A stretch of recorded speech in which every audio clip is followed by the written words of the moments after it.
American artist Simone Leigh has spent over 2 decades exploring the histories and subjectivities of Black women and African diasporic traditions.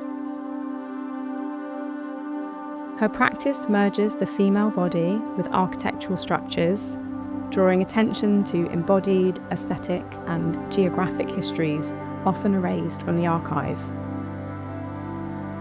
Presented here at Turner Contemporary, 2 recent sculptures continue Leigh's inquiry into diasporic aesthetics, vernacular architecture, and the politics of the body as vessel. Bisi honours the late Nigerian curator Bisi Silva, whose vision and influence shaped contemporary art on the African continent and beyond. The 9-foot sculpture of an armless female bust reflects Leigh's interest in the skirt as both vessel and shelter, convening figurative and architectural forms. In Untitled, a torso crowned with an afro rises above 313 ceramic cowrie shells.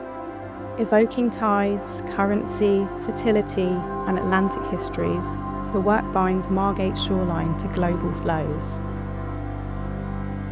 Simone Leigh, Recent Sculptures, is on view until the 15th of March 2026.